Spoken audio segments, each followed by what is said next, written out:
Hey guys, welcome back to the channel. In this video, we're going to go over a little bit of information from the 10Q from Zion Oil and Gas. We'll take a look at the price heading into Friday, and I'll give you my thoughts moving forward.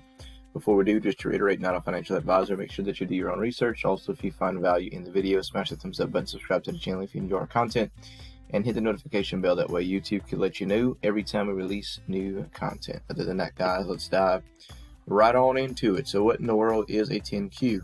A Form 10Q is a quarterly report mandated by the United States Federal Securities and Exchange Commission, SEC, to be filed by publicly traded corporations.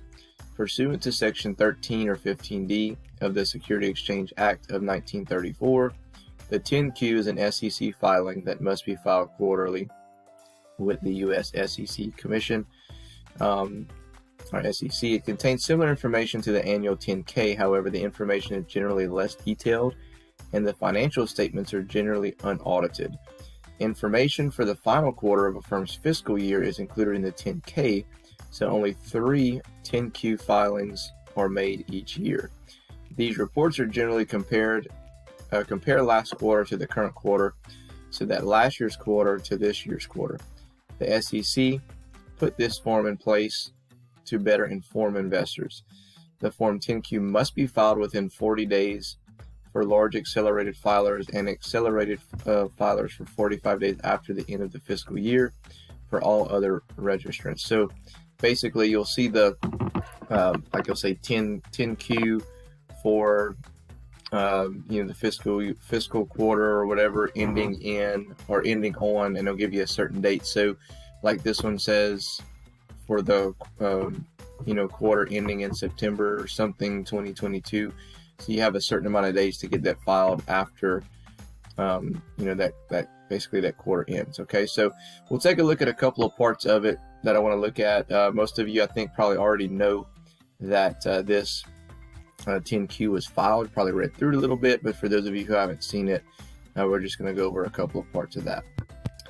Okay guys, so as you see here, it says for the quarterly period ending on September 30th, 2022, Zion Oil and Gas, and we're going to kind of come down here. As you see the financial information, you can kind of read through. I'm not going to go through the whole thing because it's a long document. Okay, so it goes over some, like I said, some financial information. It goes over some just kind of like general updates of things that they've released and kind of what's going on at the current time. It talks about risk factors about investing in the company and concerns that they may have moving forward. All right, so we're going to hit on one part down here slowly but surely as I get there. All right, so it says exploration rights and exploration activities. Okay, this just kind of gives you a basic overview of, Zion Oil and Gas has a history of 22 years in the oil and gas exploration in Israel, and still talks about as of 2022 still has no revenues from its oil and gas operations. So it's just basically sucking money out to continue their operations. So until they actually get their together, they have no revenues currently. So it says talks about in 2013 how they were awarded a 3-year primary term through 2016, and then just kind of giving you some background. So then an additional 1-year extension, max of 7 years on December 3rd, 2020, and it talks about where they're actually drilling at. So okay, so it says Zion spudded MJ exploration well on January 6, 2021. On the 23rd of November 2021, they had a press release that it completed the MJ2 well to a total depth of 5,531 meters or 18,141 feet with a 6-inch open hole at that depth. A full set of detailed and comprehensive tests, neutron density, sonic, gamma, and resistivity logs were acquired in December 2021, as a result of which we identified encouraging zones of interest. During the third quarter of 2022, Zion perforated and stimulated the 2 deep well zones On October 3rd, 2022, Zion sent a database email to its supporters announcing the following. We were encouraged by the results of our recent testing operations, especially the lower zones approximately 20 meters in thickness, which is our primary zone of interest. We are currently facing a downhole obstacle in the form of heavy water influx from the upper zone, inhibiting the potential flow of hydrocarbons from the lower zone.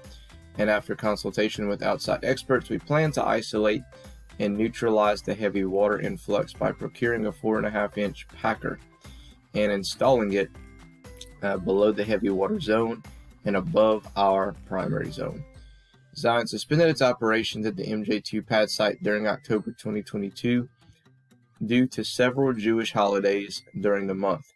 Beginning in early November 2022, Zion resumed its testing operations after procuring the necessary equipment and personnel. So this is actually a little kind of aggravating to me whenever I hear this, because how many of you, along with myself, reached out to them and said, are y'all on site? Are y'all still working? And, oh, yeah, we're still working. We're still there. We obviously, which I understand, I get the Jewish holidays and they shut down and all that, but I don't understand why they can't just be honest about, yes, we're shut down and we're going to come back on this date. You have to wait and kind of read about it yourself. It's kind of the same old story as you have to, basically you're left guessing on what the hell's going on with this company at times. It's a little frustrating, but it is what it is, I guess.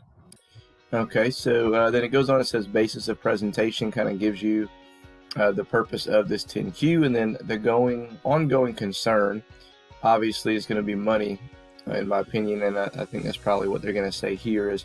Says the company's ability to continue as a going concern is dependent upon obtaining the necessary financing to undertake further exploration and development activities and ultimately generally profitable operations from its oil and gas exploration interests in the future. The company's operations are dependent upon adequacy of its current assets to meet its current expenditures requirements and the accuracy of management estimates and those requirements. Should those estimates be materially incorrect, the company's ability to continue as a going concern may be impaired. The consolidated financial statements have been prepared on an ongoing basis, which contemplates realization of assets and liquidity of the liabilities in the ordinary course of business. During the 9 months ended on September 30th, 2022, the company incurred a net loss of approximately $7.1 million and had an accumulated deficit of approximately $230.7 million. These factors raise substantial doubt about the company's ability to continue as a going concern. To carry out planned operations, the companies must raise additional funds through additional equity and or debt issuances or through profitable operations. There can be no assurance of this capital or positive operational income will be available to the company, and if it is not, the company may be forced to curtail or cease exploration and development activities.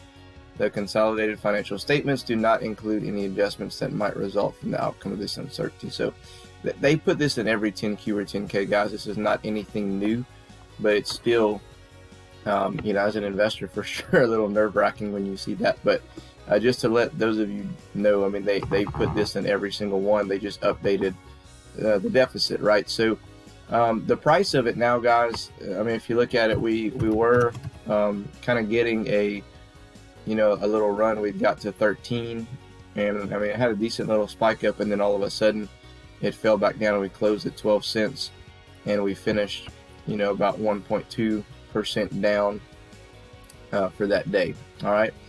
And, for the month, we're only down about 5%. That can change, within 1 or 2 days. But for the 6 month, we're down roughly about 50%. Year to date, we're down 22.81%. And then the past year, of course, about 22.81%. So all of that can change within a matter of, several days from an announcement. And really, the announcement can basically be, hey, we got the packer installed and things are looking on the up and up, and then that's going to send this thing, I think, moving in the right direction, but they have to come out and say that. So that's something to keep an eye on next. I mean, now that they're back to work, you know that they're back to work, they have been at work the past 2 weeks, then you should be able to expect some type of update, in my opinion, probably, you know, sometime early to late next week, in my opinion. I'm not sure that, you know, I'm not sure that's going to happen, but if I'm estimating, I'm thinking, you know, next week or the early next week or late next week, we should get some type of update from the company about the Packers. I'm not sure exactly how long this takes to install, so those of you who are more familiar with this,